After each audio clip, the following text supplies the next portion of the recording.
मेज पर पड़ी तलवार और कमल देखकर उसे समझ आता है कि अब किस प्रतीक को चुनना है। परिवार के सामने आंसू बहाकर अशोक मानता है कि कलिंग युद्ध उसके जीवन की सबसे बड़ी भूल थी। नई राजमुद्रा के रूप में वह ऐसा चिन्ह चुनता है जो विजय नहीं, धर्म का संदेश दे। सुबह की पहली किरणों के साथ वह निश्चय कर चुका है, अब से उसका साम्राज्य धम्म से चलेगा। अशोक नए धम्म महामात्य नियुक्त करता है, जो केवल कानून नहीं, करुणा की भी रखवाली करेंगे। धम्म महामात्य गांव में आकर पेड़ के नीचे बैठता है और सबसे पहले लोगों की समस्याएं सुनता है। न्यायाधीशों को समझाया जाता है कि कठोर दंड से बड़ा न्याय, सुधार और दया में छिपा है। जिले की अदालत अब मौत की सजा की जगह सुधारात्मक श्रम को नया रास्ता बनाती है। कैद खाने के भीतर कैदियों और बाहर उनके परिवार दोनों को पहली बार राज्य की मदद मिलती है। फांसी की सजा वाला फरमान पढ़कर अशोक कलम से उसे रद्द करता है और जीवन दान दे देता है। राजमार्गों पर बनती नई धर्मशालाएं थके यात्रियों को छांव, पानी और सुरक्षा देने लगती हैं। गांवों के बीच खुदती नई बावड़ियां और कुएं प्यास बुझाकर अशोक के धम्म का स्वाद कराती हैं। सड़क किनारे रोपी जाती हर कोमल पौध आने वाली पीढ़ियों के लिए शीतल छाया का वचन है।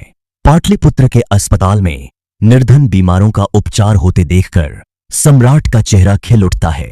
घायल पशुओं की सेवा के लिए बने आश्रय में गाय, घोड़े और हाथी सबको बराबर दुलार मिलता है। मंदिरों में पशु बलि कम करवा वह संकेत देता है कि भक्ति भी अब अहिंसा के साथ होगी। शिकार के मैदानों में वह आदेश देता है कि राजसी मनोरंजन के लिए जानवरों का संहार नहीं होगा। धम्म महामात्य अमीर घरों में जाकर नौकरों और मजदूरों के साथ बेहतर बर्ताव सिखाते हैं। नगर चौक में वृद्ध, विधवा और असहाय को राज्य से अनाज और वस्त्र मिलने लगते हैं। दीवारों पर बने चित्र और उपदेश बच्चों को दिखाते हैं माता पिता और गुरु का मान ही धर्म है।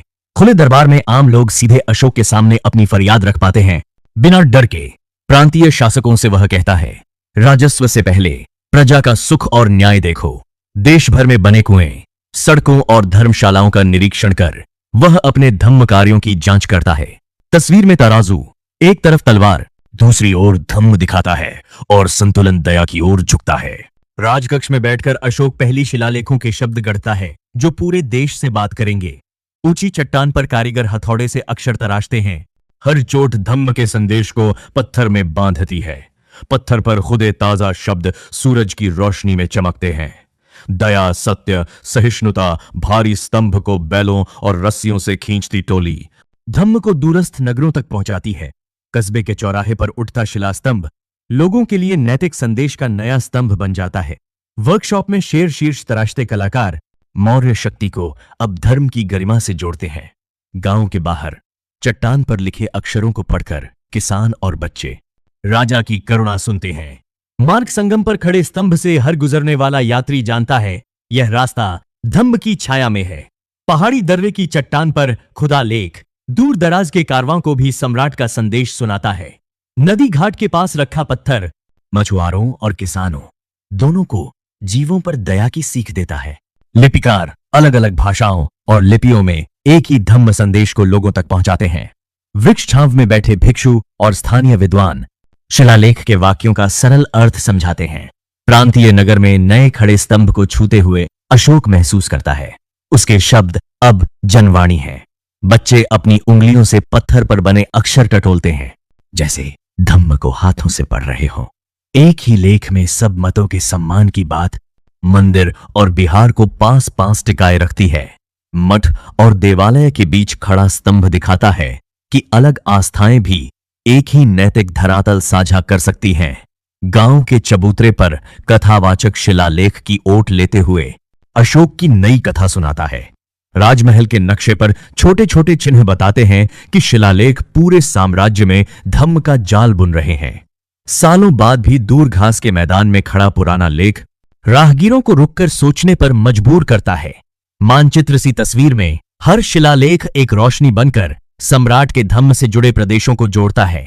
एक ही प्रांगण में भिक्षु, ब्राह्मण और श्रमण साथ बैठकर मतभेद से पहले मानव धर्म की बात करते हैं।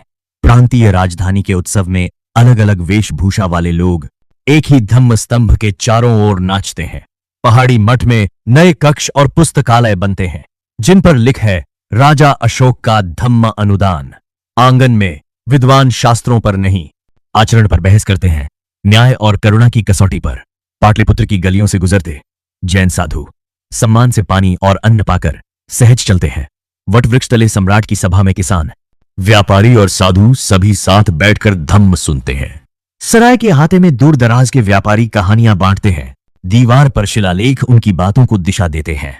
शाही कार्यशाला में मूर्तिकार अलग अलग प्रांतों की शैलियों को मिलाकर नई कलाकृतियां गढ़ते हैं।